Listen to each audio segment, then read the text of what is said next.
Assalamualaikum warahmatullahi wabarakatuh.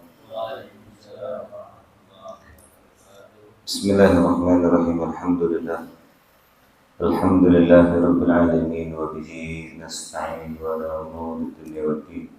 Salatu wassalamu ala asyrafil anbiya wal mursalin wa ala alihi wa sahbihi ajma'in. Qala subhanakallahumma la ilma lana illa ma 'allamtana innaka antal alimul hakim.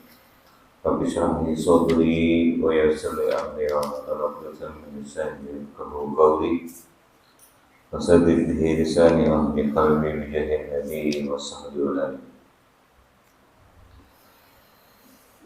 Allahumma shalli wa sallim ala sayyidina maulana Muhammad al-fatih lima ughliqa wal khatim lima sabaq nasiril haqqi bil haqq wal hadi ila siratal mustaqim wa ala alihi haqqa qadrihi wa miqdarihil azim. Hadratul muhtarimin, ma'asyiral hadirin rahimakumullah. Alhamdulillah. Puji syukur kita yang hadirat Allah Subhanahu wa taala atas segala nikmat dan karunia yang Allah berikan kepada kita. Khususnya di malam hari ini Allah pertemukan kita kembali di waktu yang mulia, waktu yang penuh barakah, saat-saat mustajabah, yaitu waktu bainal isya'i, antara maghrib dan isya. Mudah-mudahan waktu yang mulia ini kita isi dengan kegiatan yang wajib, yaitu talabul ilmi. Mudah-mudahan setiap detiknya, setiap waktunya, setiap hembusan nafasnya menjadi saksi kelak yaumul kiamah. Dan mudah-mudahan Allah Subhanahu wa taala senantiasa berikan taufik dan hidayah kepada kita dan semuanya kita diwafatkan dalam keadaan husnul khatimah. Amin ya rabbal alamin. Salawat dan salam juga tak lupa selalu berlimpah-limpahkan kehadiran ketiga Nabi Agung Sayyidina wa Maulana Muhammad sallallahu alaihi wa alihi wa sallam. Juga yang saya cintai dan saya muliakan Ketua DKM Masjid Jami Al-Mu'allimin, Sabtul Wahid, dan juga guru-guru yang hadir, staf Al-Fahad dan para pengurus jajaran Dewan Kemakmuran Masjid Jami Al-Mu'allimin, juga segenap hadirin rahimani wa rahimakumullah. Alhamdulillah, kama qala Syekh al-Musannif rahimallahu ta'ala wa nafa'ana bihi wa bi'ulumihi wa bi'ulumi masyayikhina fid darin amin. Al-hadithul hadi ashar. Al-hadithul hadi ashar. Hadis yang ke-11. An Abi Muhammadin Al-Hasan bin Ali bin Abi Talib sibti Rasulullah sallallahu alaihi wasallam wa raihanatihi radhiyallahu anhuma qala hafidtu min Rasulullah sallallahu alaihi wasallam da'ma yaribuka ila ma la yaribuk. Rawahu Tirmidzi wa An-Nasa'i wa qala Tirmidzi haditsun hasanun sahih. Hadis yang ke-11 ini diriwayatkan dari Abi Muhammad, laqabnya daripada Sayyidina Hasan. Yang meriwayatkan yaitu Sayyidina Hasan bin Ali bin Abi Talib sibti Rasulullah sallallahu alaihi wasallam wa raihanatihi. Beliau adalah cucu Rasulullah sallallahu alaihi wasallam wa raihanatihi. Maksudnya raihanatihi pelipur lara kalau bahasa kita itu. Penyejuk jiwa Rasulullah SAW di dunia, yaitu Sayyidina Hasan, kakak daripada Sayyidina Husain. Jadi beliau punya cucu dari putri beliau yang bernama Sayyidatuna Fatimah Zahra, yang dinikahkan dengan sepupu beliau sendiri, yaitu Sayyidina Ali bin Abi Talib. Kemudian memiliki dua orang putra yang begitu sangat dicintai oleh Rasul SAW, yaitu dari Sayyidina Hasan wal Husain. Bukan dalam hadis Nabi mengatakan Al-Hasan dan Husain ini adalah Sayyidus Syabab Ahlul Jannah, ya, pemimpin dari pemuda nanti kelak di surga. Jadi pemimpin penghulu para pemuda nanti di surga nanti adalah Sayyidina Hasan dan Sayyidina Husain. Nah, yang menarik, Sayyidina Hasan dan Husain ini, ya, diriwayatkan dalam satu riwayat dari Barra annahu qala, bahwasanya Barra mengatakan raaitu Rasulullah sallallahu alaihi wasallam wadi'an al-Hasan ala atiqihi wa huwa yaqul Allahumma inni uhibbahu fa ahibbah. Wa sahha, dalam yang lainnya dalam riwayat yang sahih, man ahabbani falyuhibbahu wa liya'lam asy-syahidu al-ghaib Allahumma inni uhibbahu wa uhibbu man yuhibbuhu fa ahibba man yuhibbuhu thalatha marrat. Ini tentang keutamaan Sayyidina Hasan yang tidak lain adalah cucu Rasulullah SAW.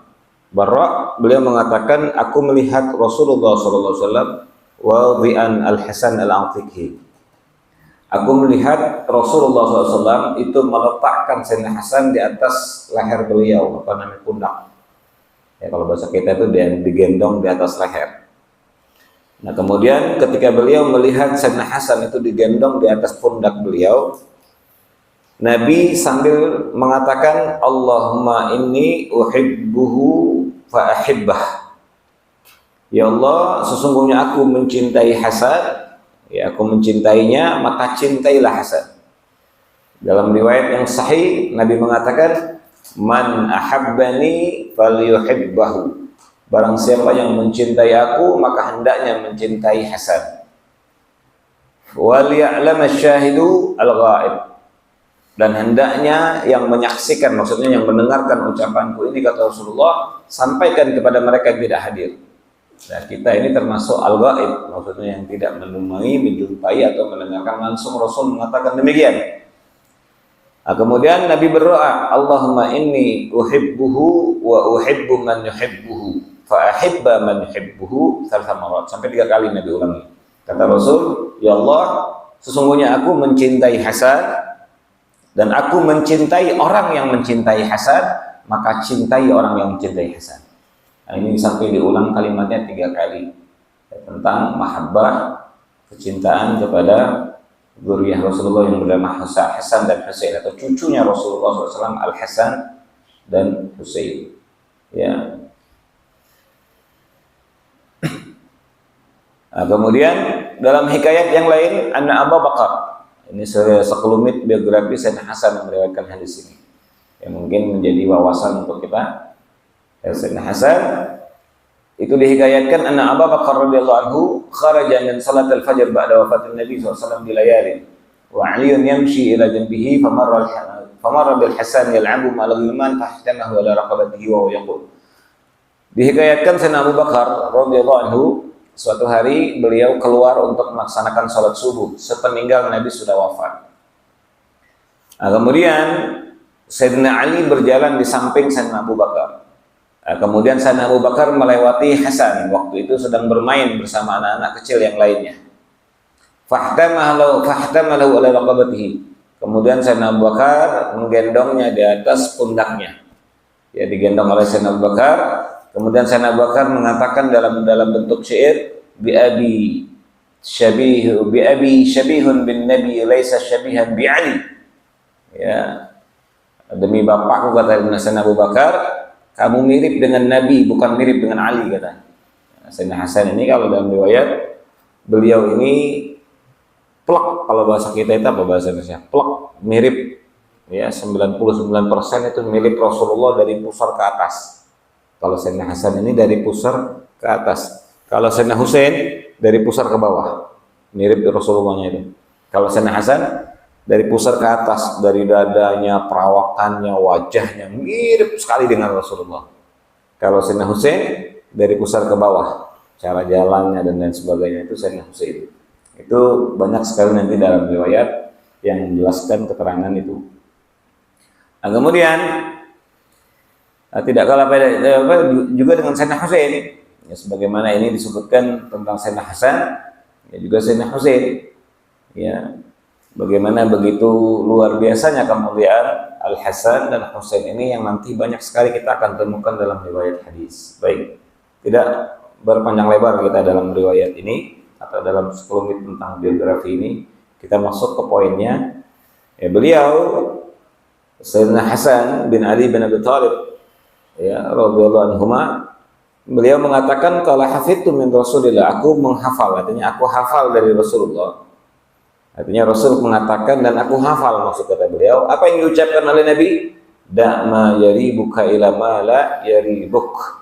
Rawahu Tirmidzi wa Nasa'i wa qala Tirmidzi hadisun hasanun sahih. Ini hadisnya sahih.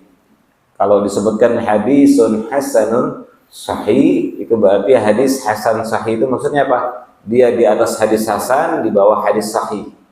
Ya, kalau bahasa kita itu hampir hadis ini sampai di klimaksnya itu hadis sahih. Ya, hasan sahih ada namanya hadis hasanun, ada namanya hadis hasan sahih. Ya, maksudnya itu ba'du turuq. Sebagian riwayat nanti ada yang mengatakan hadis ini dari perawinya hasan, ada yang mengatakan sahih. Jadi diangkat menjadi hasan sahih. Kalau sepakat semua hadis ini perawinya semuanya sahih, maka dia langsung sampai derajat sahih. Ini dalam istilah ilmu mustalah hadis. Baik, kita tidak bahas ke situ, baik. Hadisnya sahih. Apa yang beliau dengarkan dari Rasulullah yang diucapkan oleh Nabi? Nah, beliau mendengar ucapan Nabi, da ma yaribuka ila ma la yaribuk. Kata Rasul sallallahu alaihi wasallam, da ma yaribuka ila ma la yaribuk. Tinggalkan apa yang meragukanmu, ya kata Rasul, da ma yaribuk, tinggalkan apa yang meragukanmu, ila ma la yaribuk. Tinggalkan apa yang meragukanmu, kata Rasul, ya, kepada sesuatu yang tidak meragukan. Maksudnya apa? Ya, da ma yaribuk ila ma la yaribuk. Dari da fi'la amrin ma'nahu utruk. Ya, da itu maksudnya tinggalkan. Ma yaribuk, ya, apa yang membuat kamu ragu, ila ma la yaribuk. Ya. Tinggalkan apa yang membuat kamu ragu kepada apa yang tidak membuatmu ragu. Maksudnya itu yakin maksudnya. Nah, maksudnya ila ma la yaribuk ay muta'alliq bil mahdhuf. Maksudnya utruk syai' alladhi tashukku fi kauni hasanan aw qabihan aw halalan aw haraman hala kauni mutawajjihan dan seterusnya. Baik.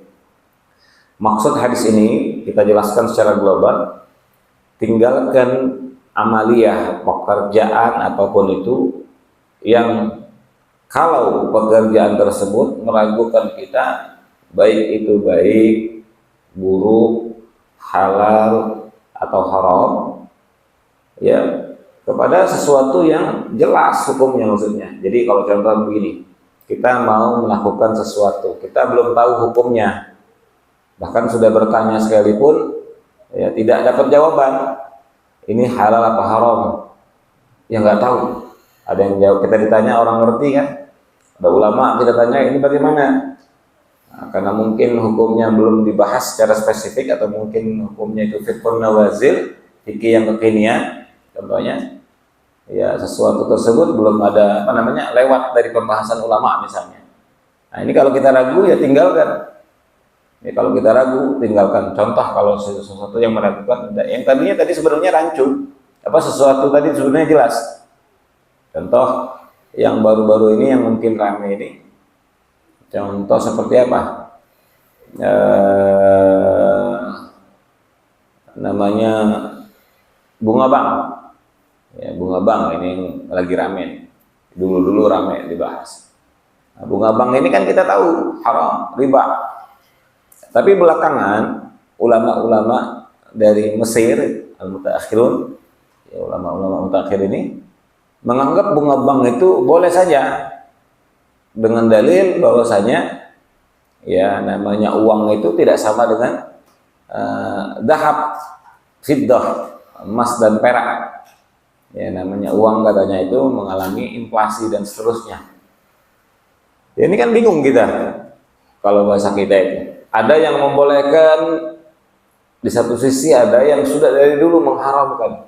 Maka kembali ke hadis ini, da ma yaribuk, tinggalkan. Ya maksudnya nggak usah ngikut. Kalau ada yang mengharamkan, ya seperti yang saya sering sampaikan. Kalau ada yang mengatakan, contoh lagi, da ma yaribuk ila ma la yaribuk, itu contoh kasusnya apa?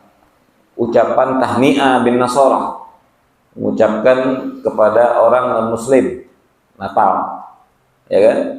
Ada yang haram, ada yang tidak, selagi tidak i'tiqad. Ya, tapi kan mayoritas ulama mengharamkan. Ya, gimana? Ada yang kadang dari ulamanya juga kan, Merry Christmas, Natal gitu, betul kan? Nah kita untuk orang awam bagaimana status kita? ya udah nggak usah ikut, lebih selamat kan?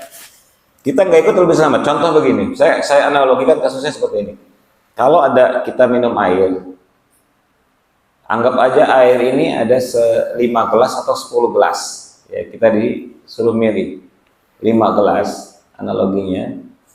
Tasawur masalahnya seperti ini, ada air 5 gelas, kemudian saya ngomong, Ustadz Kohar, fadol, syurab, minum, silakan. Tapi dari 5 gelas ini saya nggak tahu ada racun salah satunya. Dari air 5 gelas ini ada racun, tapi saya nggak tahu yang mana racunnya. Al-akil, orang yang berakal, dia akan lebih memilih tidak minum, karena ada potensi dia keracunan. Paham kira-kira paham nggak analoginya? Kalau saya ya masih waras, saya milih nggak minum, beresiko. Walaupun ada persentasenya itu, kalau bahasa kita ya 90% selamat, 10%-nya kita celaka. Kalau orang pintar nggak mau ngambil resiko, mati ini taruhan nyawa kan. 5 gelas, 1 beracun, 4 nggak beracun. Kalau orang pintar lebih baik minum. Gambling hidup kita, betul nggak?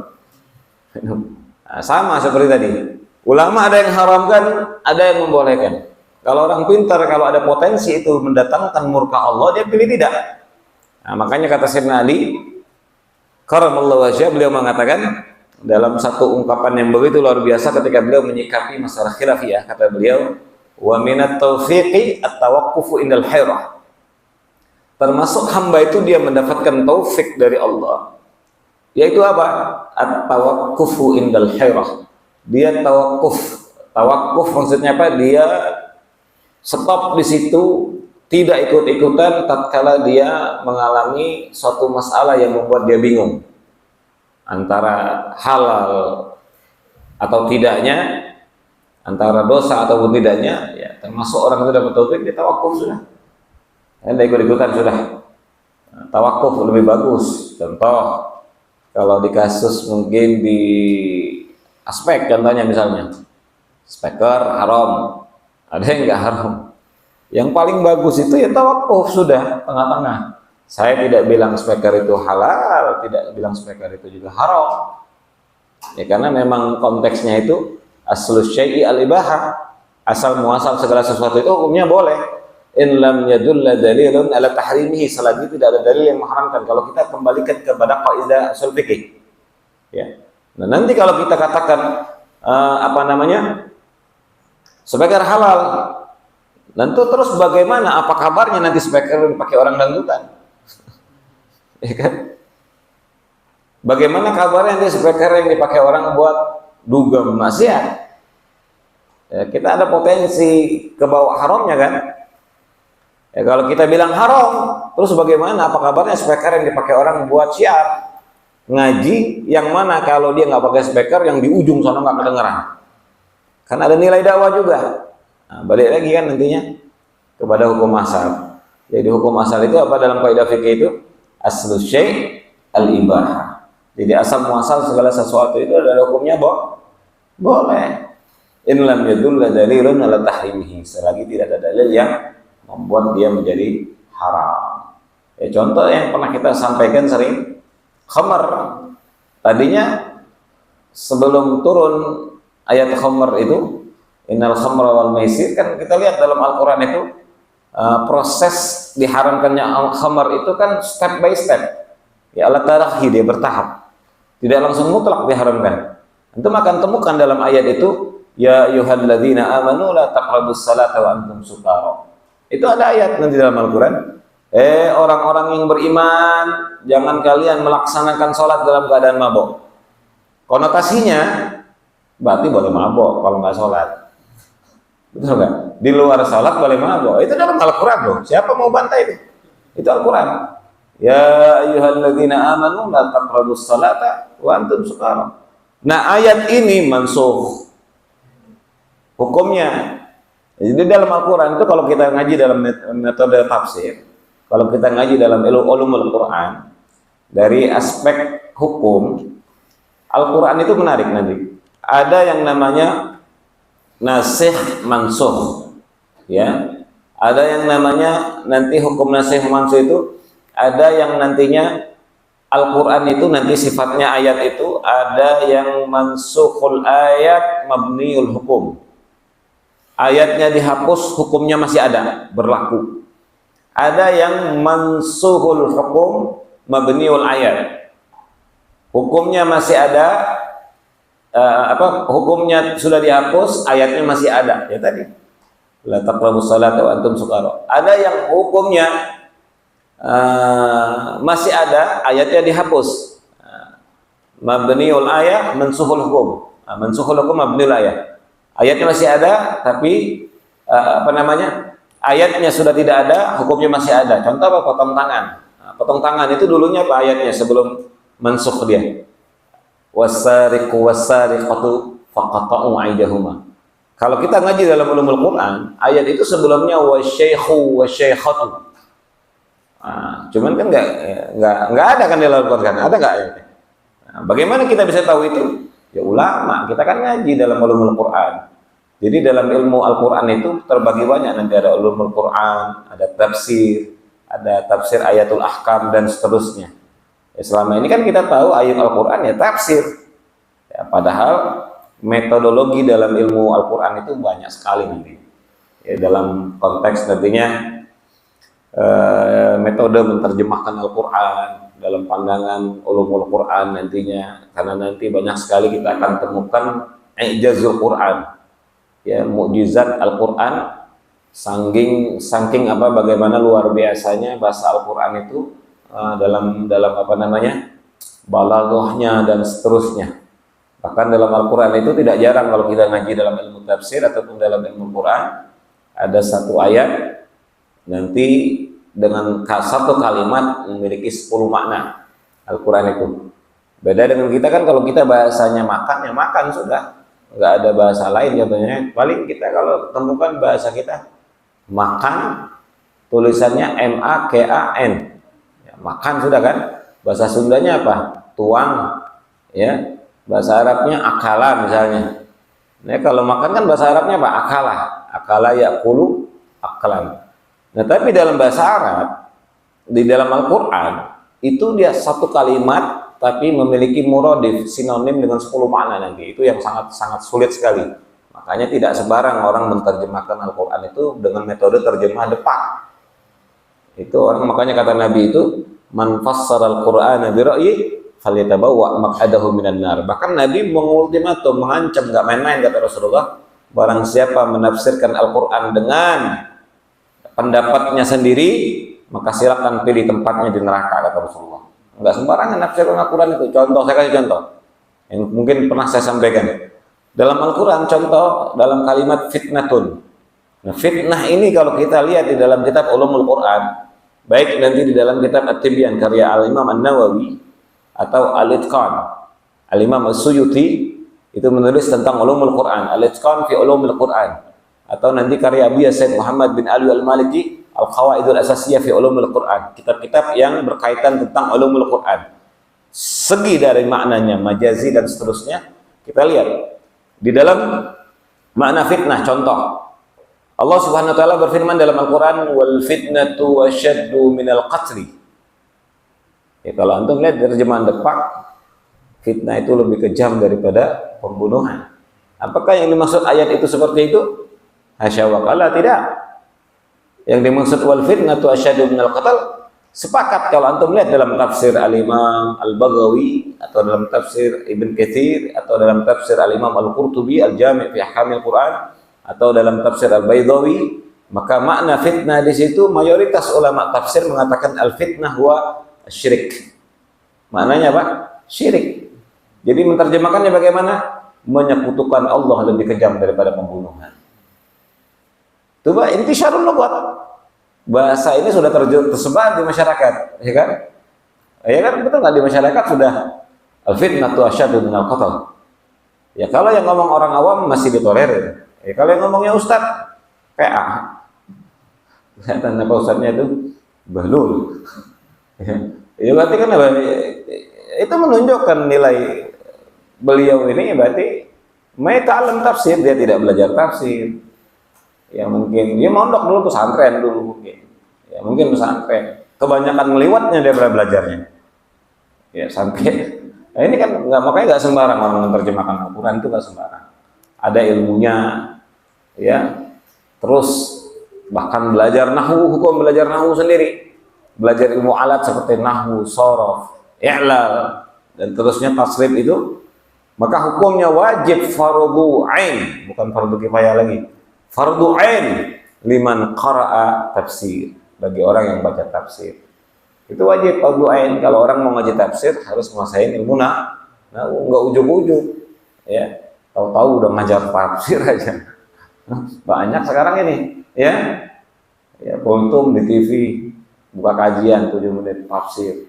Yang dipegang terjemah depak, coba itu dia menerjemahkan Al-Quran. Banyak sekali kan.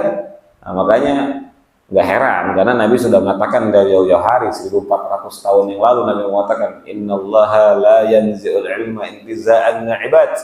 Sesungguhnya Allah tidak mencabut ilmu itu sekonyong-konyong, spontanitas dari hamba-hambanya. Walakin yanzi'uhu biqabdil ulama. Akan tetapi Allah mencabut ilmu itu dengan cara mewafatkan para ulama. Hatta idza lam yabqa, sampai kalau sudah nggak tersisa lagi, nggak ada ulamanya lagi, ya. Mereka apa? Ittaqadu juhala. Mereka menjadikan orang-orang bodoh itu sebagai ulama. Fasuilu, kemudian ditanya nih orang bodoh, fa'aftau bighairi ilmin, kemudian berfatwa menjawab pertanyaan dari yang bertanya bighairi ilmin, tanpa adanya ilmu. Fa'aftau bighairi ilmin fadhallu wa adallu. Kemudian dia sesat, mereka sesat dan menyesatkan orang lain. Akhir zaman banyak. Bukan saya yang ngomong, Nabi. Ya, kita kalau dikritik begitu jangan purik. Ini kan motivasi. Itu menunjukkan kenapa. Oh, kita jangan pernah merasa puas untuk belajar itu. Ya walaupun kita ngaji atau mungkin kita dipercaya, tetap saya sampai detik ini pun tetap belajar, tetap terus menggali, belajar, duduk di majelis guru-guru kita, kemudian tasawur masalah, bertanya kepada guru kita, konsultasi ketika ada pemahaman yang mungkin kita tidak paham dalam nas kitab atau dalam bahasan dalam fikih dan lain sebagainya. Itu penting belajar tetap. Nah, ini kembali lagi ya. Kita sampai melebar pembahasan tadi ya, maksudnya apa? Ini menunjukkan akan kehati-hatian yang diajarkan oleh Nabi. Jadi Nabi itu mengajarkan kepada kita itu jangan sampai kita ini terjerumus kepada sesuatu yang kita sendiri nggak tahu ini baik atau tidak, halal atau haram, dosa atau tidak. Makanya Nabi katakan dengan kalimat yang singkat ini, ya. Makanya kalau di penutup hadis ini biasanya di syarah arba'in itu dijelaskan, ya. Hadis ini ya qalilul lafadz azimul makna, biasanya lafadznya sedikit, kalau bahasa kita itu lafadznya singkat tapi syarat dan penuh dengan makna, bahkan bisa menjadi aspek hukum yang begitu luar biasa ya. Kemudian apa, kalau kita lihat ya tentang da'ma yaribuka ila ma la yaribuk, ini begitu luar biasa hadis ini ya, penjelasannya ya mengajarkan kita apa? Agar lebih hati-hati ya, agar lebih berhati-hati, jangan sampai setiap amalan atau ibadah yang kita lakukan ya di dalam hadis ini ya, termasuk kenapa hadis ini dikatakan hadis yang begitu penting walaupun terdengar singkat sekali kalimat yang diucapkan oleh Nabi, da'ma yaribuk ila ma la yaribuk, singkat sekali. Tinggalkan apa yang meragukanmu kepada sesuatu yang tidak membuat kamu ragu. Hadis mungkin sesederhana itu, tetapi inna hadzal hadis, kata syarih yang mensyarahkan hadis ini, qaidatun min qawaididdin. Ini hadis adalah kaedah dari kaedah-kaedah yang ada di dalam agama. Wa aslun fil wara alladhi alaihi miqdarul yaqin. Dan ini asas pondasi untuk sifat wara seseorang, yang mana wara itu adalah pusatnya ilmu orang tersebut sampai pada titik dia yakin kepada Allah. Nah, karena dimulai dari wara dulu. Nah, wara ini bagaimana? Ya dari dia menjaga setiap amaliyahnya itu agar sesuai, ada kesesuaian dengan syariat yang dibawa oleh Nabi Muhammad SAW. Bahkan sebagian ulama mengatakan al-wara kulluhu fi tarki ma yuribu ila ma la yurib. Wara itu klimaksnya kata ulama, puncaknya adalah meninggalkan apa yang meragukanmu kepada apa yang tidak meragukan kamu. Nah, itu yang dikatakan oleh ulama, al-wara kulluhu fi tarki ma yurid ila ma la yurid. Wara itu klimaksnya atau puncaknya semuanya itu di dalam meninggalkan yang meragukanmu kepada yang tidak meragukanmu, artinya kepada sesuatu yang yakin.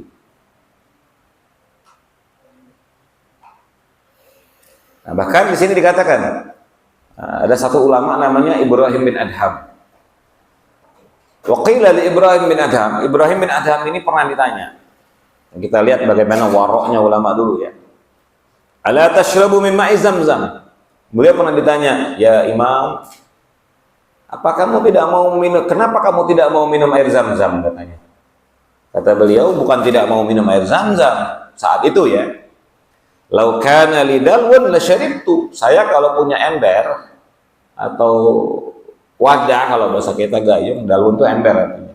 Lau kana lidalwun la syaribtu. Saya kalau punya ember, saya bakal pasti minum juga air Zamzam. Bukan saya nggak mau minum air Zamzam. Kenapa? Air Zamzam ini termasuk air yang dimuliakan oleh Allah. Bahkan Nabi mengatakan, ma'u zamzam liman syuribalah, kata Rasulullah.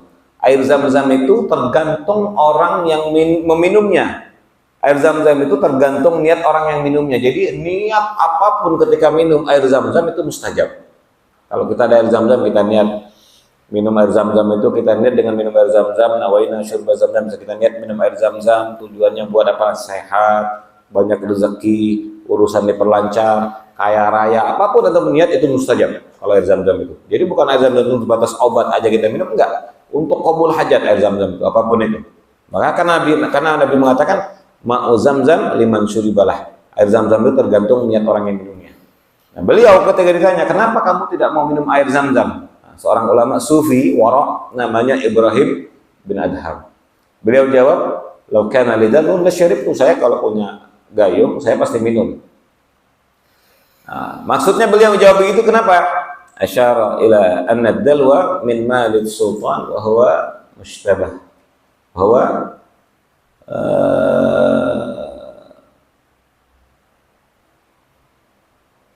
asyara ila anna ad-dalwa min malid sultan wa huwa mutasyabbah. Kata beliau mengisyaratkan bahwasanya gayung itu dari hartanya sultan, pejabat, itu yang membuat beliau remang-remang, nggak mau. Ya, nggak mau remang-remang. Jadi apa namanya kalau bahasa kita itu khawatir waroknya orang dulu ya. Ya makanya ada sebagian ulama-ulama kita masih. Antum mau tahu Abu Yadimyati Cidahu, Kiai Haji Muhammad Abu Yadimyati itu yang di Cidahu, sampai detik ini antum melihat pesantrennya itu nggak pakai listrik. Pakai apa namanya itu? Apa? Strongkeng apa namanya itu? Hah? Iya, lampu itu. Itu banyak masih di Bogor-Bogor seperti itu. Ya, kobong-kobong balai rombeng. Apa kelihatan gaptek? Enggak. Kobong yang seperti Abu Yadimyati itu yang nggak pakai listrik, nggak pakai lampu, itu mencetak ribuan ulama. Ya, mencetak ribuan ulama.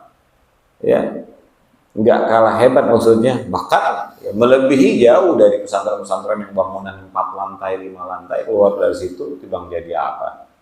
Dan ada kita di situ ulama-ulama besar, karena saking warok. Saya punya guru termasuk sama.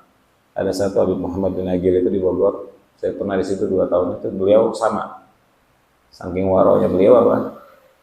Santri-santri itu nggak makan dari beli di pasar ya, kalau bahasa kita itu santri itu makan semuanya hasil tanaman mandiri. Jadi beras tanam sendiri, kita punya jamur, kita budidaya ikan, bawang, cabai, jeruk nipis. Antum melihat di pondok kita itu udah kayak pasar induk, ada semua, ya itu jarang pondok begitu, mandiri betul. Jadi kita bisa cocok tanam ya karena memang dulu belajar di situ diajarin. Kenapa beliau seperti itu? Karena mau betul-betul memastikan santrinya itu tidak makan sesuatu yang syubhat, apalagi yang haram. Di pasar itu kenapa halal-halal aja? Contoh kalau ayam, beliau makan ayam kalau nggak motongnya ngelihat nggak mau. Kita kan makan aja racikan, sabana, betul nggak? Ya kan? Makan kan ayam-ayam, walaupun ada logo halal. Jangankan ayam pecikan, sekarang Homer aja ada logo halal. Iya betul nggak? Ya. Antum lihat bir bintang itu ada logo halal kan? Bukan bir bintang, ada baru lagi nih, ada yang di Alfamart ini. Ada alkoholnya berapa persen? Logo halal ada coba. Ya, kan logo halal itu kan bisa dibeli kan? Bukan saya katakan ya karena memang tadi manusianya. Zaman sekarang ya, kita bukan pesimis ya enggak juga. Masih banyak yang halal sebenarnya. Ya, asal kitanya bisa berhati-hati. Itu salah satunya.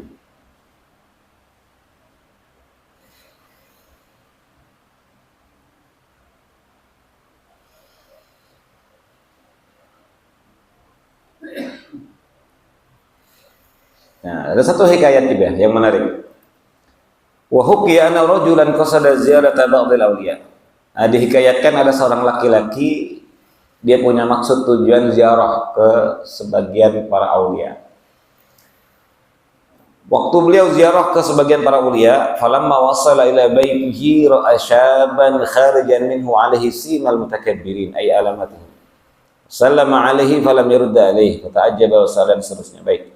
Ketika dia sampai ke rumahnya si wali ini, orang soleh ini, dia melihat seorang pemuda ada di luar rumah.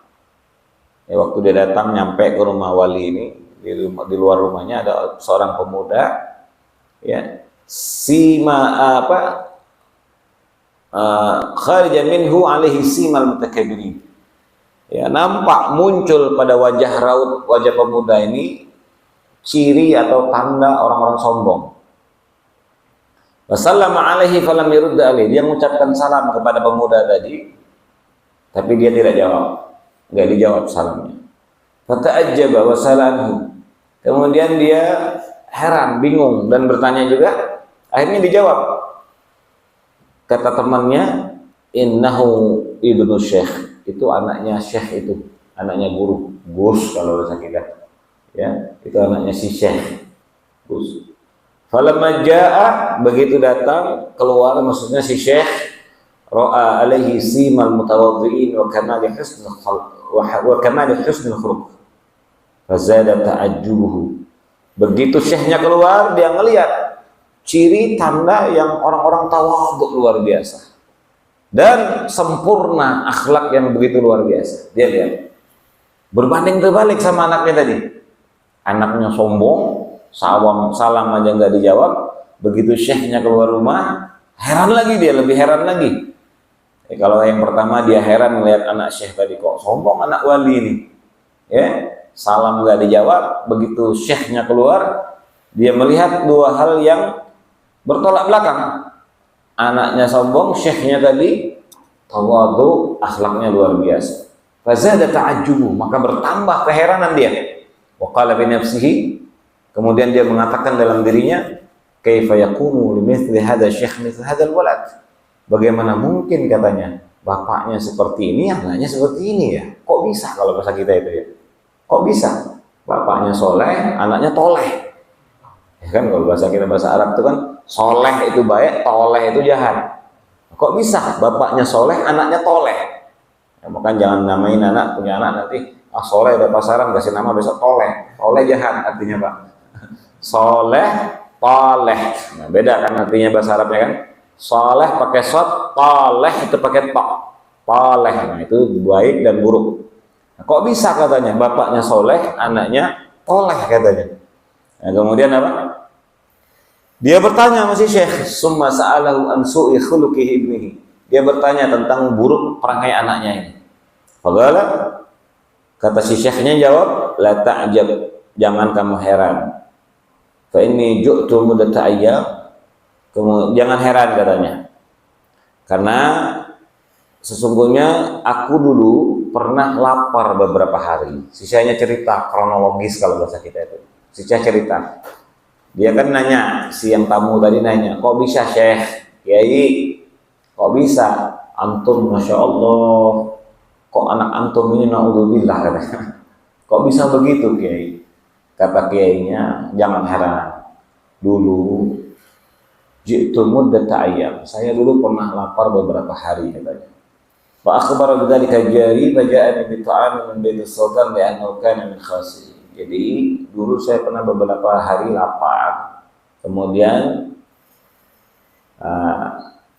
pembantu saya, budak saya itu ngebawain makan, ngasih tahu kepada saya kalau ada makanan. Ternyata makanan itu dari rumahnya sultan, raja pejabat. Kalau bahasa kita itu sultan itu dari rumah pejabat. Kenapa?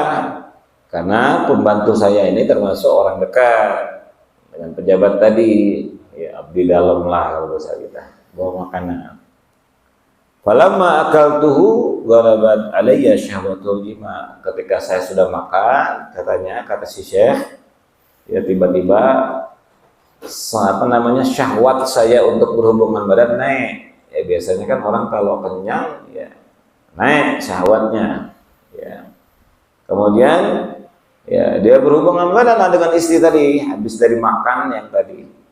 Fahadal walad min nutfah dzalika ta'am. Nah, ini anak hasil dari setetes sperma yang saya makan, kemudian saya berhubungan badan dengan bini saya. Ini anak hasilnya nih. Ya. Maksudnya apa?